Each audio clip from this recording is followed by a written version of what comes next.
भाई लाइफ में 1000 गलतियां कर लेना, लेकिन 10th के मार्क से इंप्रेस होके कभी 11th में साइंस मत ले लेना जैसा मैंने किया था। और 2 साल जो मेरी फटी है, चलो तुमको पूरी स्टोरी सुनाता हूँ। सो अब सीन ऐसा है कि मुझे मैथ्स से स्टार्टिंग से ही बहुत ज्यादा डर लगता है। और बात ऐसी नहीं है कि मैं उसमें कुछ अखंड लेवल का ही खराब था कि मेरे 20-30 नंबर आते हो 100 में से। इट वॉज जस्ट कि मैं मैथ्स को लेके 100% कॉन्फिडेंट नहीं हो पाता था कि आई कैन डू इट। और इसी वजह से एग्जाम्स में मेरे से सिली मिस्टेक्स होती थी, जिसकी वजह से मेरे मार्क्स हमेशा 60 to 70 में आके अटक जाते थे। तो 10th के प्री बोर्ड्स तक यही सीन चल रहा था एंड मैंने सोच लिया था कि 11th में मुझे कुछ भी हो जाए लेकिन साइंस तो नहीं लेनी है, क्योंकि मुझे किसी ने बोला था कि जिनकी मैथ्स वीक होती है उनके लिए साइंस बहुत ही ज्यादा टफ होता है, क्योंकि उसमें बहुत ही ज्यादा न्यूमेरिकल्स होते हैं। सो मैं भी उनके बातों से प्रभावित होकर साइंस लेने के अपने आइडिया को ठीक उसी तरह इग्नोर कर देता हूँ जैसे तुम्हारे क्रश ने तुम्हें किया था। तो प्लान पूरा सेट था। 10th के बाद 11th में या तो आर्ट्स लेके IAS बनना है या कॉमर्स लेके अंबानी। तो उसके बाद मैंने अपने 10th के बोर्ड्स के लिए प्रिपेयर करना शुरू किया एंड दबा के PYQs और NCERT बुक को पढ़ना शुरू किया। और क्योंकि मेरे प्लान के अनुसार अब मुझे मैथ्स से हमेशा के लिए छुटकारा मिलने वाला था,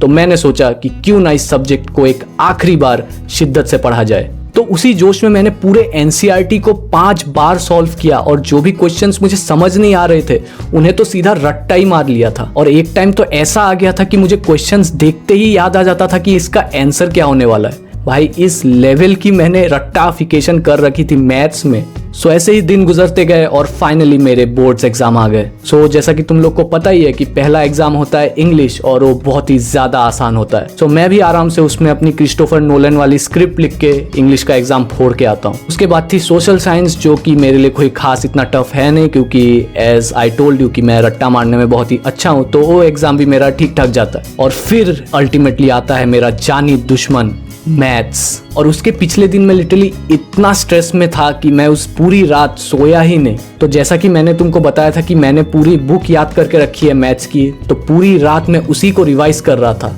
हाँ भाई, मैं मैथ्स रिवाइज कर रहा था और मुझे रियलाइज हुआ कि पूरे बुक में मुझे 2 क्वेश्चंस याद करने में बहुत ही ज़्यादा मुश्किल आ रही है, जो कि आई गेस ट्रिगोनोमेट्री के क्वेश्चन थे, जिसमें हम लोगों को कुछ LHS = RHS प्रूफ करना होता है ना, वो वाले टाइप के क्वेश्चंस। एंड भाई वो क्वेश्चंस जो मेरा दिमाग खाते थे, तो वैसे तो क्वेश्चंस 3 से 5 मार्क के लिए आते थे, लेकिन क्योंकि मुझे अपनी तरफ से 100% तैयारी करनी थी, तो मैंने दिमाग लगाया और मैंने सोचा कि क्यों ना इन 2 क्वेश्चंस के चिट बना लिए जाए। एंड मैं मजाक नहीं कर रहा, मैंने उन दोनों क्वेश्चंस के सोल्यूशन के चिट बनाए एंड उनको टाई के इस वाले हिस्से में छुपा के एग्जाम हॉल में लेके चला गया। तैयारी देख रहे हो भाई की। तो अब इतना कुछ करने के बाद नेक्स्ट दिन मेरा एग्जाम बहुत ही ज्यादा अच्छा जाता है। एंड क्रेजी पार्ट तो ये है, मैं जो 2 चिट्स लेके जाता हूँ उनमें से एक क्वेश्चन मेरा कॉमन आ जाता है एग्जाम में।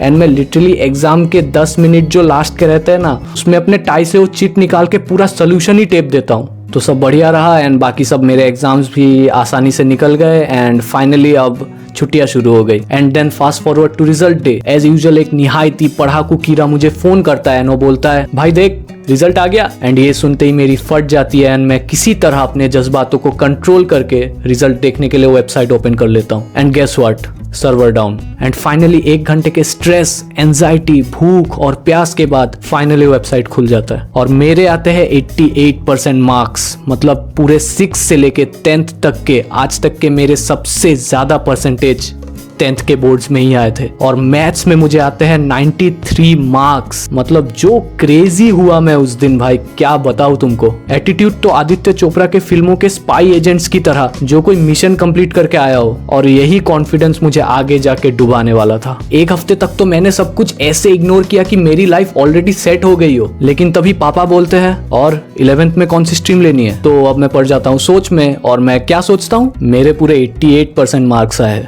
और टॉपर के 93, यानी कि मुझसे सिर्फ 5% ज़्यादा, जबकि वो पूरे दिन पढ़ता था और मैं सिर्फ 3 महीने पढ़ के इतने ले आया। और जहाँ तक बात है मैथ्स की, मेहनत के आगे वो क्या चीज़ है। प्रैक्टिस करूँ तो 11th और 12th की मैथ्स भी यूं निकाल दूँ। तो ये सब सोच के मैं डिसाइड करता हूँ कि मैं अब साइंस स्ट्रीम लूंगा और मैं फाइनली PCM ले लेता हूँ। और यही से मेरी जिंदगी का वो अमावस वाला फेज शुरू होता है, क्योंकि रिजल्ट्स के सिर्फ 2 महीने बाद एक बहुत ही फेमस पर्सनैलिटी आ जाती है, जिसे तुम सब लोग जानते हो। मोदी नहीं भाई, कोरोना।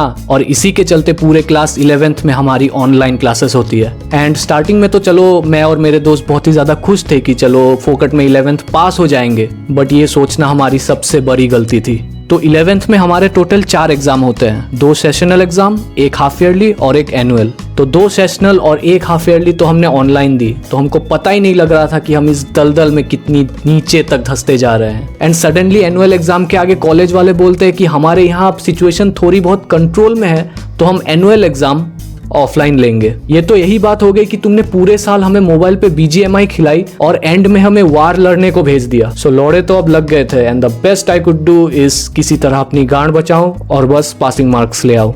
और मेरे पास करीब 25 दिन थे एनुअल एग्जाम से आगे, तो मैं फिर से लग जाता हूँ तिहाड़ी मजदूरी करने। एंड पूरे 11th में मैंने कोई ट्यूशंस नहीं ली थी। मैंने ली थी लेकिन सिर्फ 2 या 3 महीने करके ही मैंने वो ट्यूशंस छोड़ दी थी, क्योंकि ट्यूशन वाले सर जो भी पढ़ा रहे थे वो मेरे दिमाग के ऊपर से उड़ के कहीं और ही जा रहा था। तो मैंने डिसाइड किया कि अब तो ऑनलाइन ही पढ़ना पड़ेगा यूट्यूब से। एंड इसी चक्कर में मेरी मुलाकात होती है मेरे जीवन रक्षक अलक पांडे सर से, यानी फिजिक्स वाला से। और उनके पुराने OG वीडियोस को मैंने उन 25 दिनों में लूप में इतना देखा कि शायद उनका जो आधा एड रेवेन्यू है वो तो शायद मेरे वॉचिंग से ही आ जाता था। एंड 10th तक तो मुझे सिर्फ मैथ्स से डर लगता था, लेकिन 11th में मुझे फिजिक्स, केमिस्ट्री, मैथ्स तीनों से बराबर डर लगने लगा। अब चलो मेरा फिजिक्स और केमिस्ट्री तो अलग सर ने थोड़ा बहुत फिर भी संभाल लिया था, लेकिन मैथ्स के लिए मुझे कोई अच्छे टीचर मिल ही नहीं रहे थे यूट्यूब में। एंड काफी मेहनत के बाद मुझे मिलती है एक वीडियो जिसमें ना तो किसी का चेहरा था और सिर्फ टेबल पे एक कॉपी रखी हुई थी। एंड विद जीरो होप मैंने वो वीडियो देखी एंड गेस व्हाट, मुझे वो समझ आने लगा। मुझे फाइनली क्लास 11th का मैथ्स समझ आने लगा एंड फिर से मैं ओवर कॉन्फिडेंट होने लगा, जो कि मुझे बिल्कुल नहीं होना चाहिए था। लेकिन एक प्रॉब्लम थी, मेरे पास अब इतना टाइम ही नहीं बचा था कि मैं पूरे क्लास 11th के मैथ्स के सिलेबस को पूरी तरह कंप्लीट कर पाऊँ। सो मैंने सोचा जो भी सारे इजी चैप्टर्स है बुक के मैं सिर्फ उन्हें करके जाऊंगा। तो 11th के मैथ्स में टोटल 16 चैप्टर्स थे एंड मैंने उनमें से 10 चैप्टर्स फिल्टर आउट कर लिए जो थोड़े इजी थे एंड उन्हीं चैप्टर्स को प्रैक्टिस करने लगा। एंड देन फाइनली एग्जाम हुआ एंड बाय गॉड्स ग्रेस मैं किसी तरह 11th में पास हो गया एंड मैथ्स में मेरे आए 45 मार्क्स आउट ऑफ 100। हाँ भाई, मैं वही हूँ जिसको 93 मिले थे मेरे 10th के बोर्ड्स में। पर चलो जो भी हो, मैंने डिसाइड किया कि 11th जैसा हुआ सो हुआ। 12th के स्टार्टिंग से ही अब मैं मेहनत करूंगा और 12th का जो मैथ्स है उसे कम से कम कंप्लीट कर दूंगा। तो इसलिए मैंने 12th के क्लासेस शुरू होने से 1 महीने पहले ही 12th की मैथ्स की बुक ले ली और उसे एनालाइज करने लगा। एंड मैं भाई लिटरली पूरे जोश में कि भाई अब तो 1 महीने पहले बुक ले ली है तो आधा सिलेबस तो अभी से कंप्लीट करके रख दूंगा। एंड वंस अगेन 12th के बोर्ड्स में the biggest comeback as usual. लेकिन एक ऐसी चीज थी जो मेरी इस पूरे प्लान की माँ बहन एक करने वाला था और वो था कैलकुलस। 12th के मैथ्स बुक के वो 5 जानलेवा चैप्टर्स जो तुम्हें पूरे 35 मार्क्स देने की औकात रखते हैं और बदले में छीन लेते हैं तुम्हारा सुख, चैन, आराम, सब कुछ। एंड ये 5 चैप्टर्स मुझे अंदर से इतना ज्यादा ट्रॉमेटाइज कर देते हैं कि मैं डिसाइड करता हूँ कि मैं मैथ्स चेंज करके बायो लेने वाला हूँ। हाँ भाई, मुझसे नहीं झेला जा रहा और ये सब। सो मैं अपने कॉलेज के एक टीचर को फ़ोन करता हूँ एंड बोलता हूँ सर मुझे बायो लेना है मैथ्स की जगह। बट वो बोलता है कि मुझे एक बहुत ही लंबे प्रोसेस के थ्रू जाना पड़ेगा इसके लिए एंड सब्जेक्ट चेंज का कंफर्मेशन तो नवंबर तक आएगा। And as I told you, मेरी किस्मत ऑलरेडी खराब थी क्योंकि उसी साल CBSE ने अनाउंस किया कि इस बार बोर्ड एग्जाम 2 टर्म में होंगे, टर्म 1 एंड टर्म 2।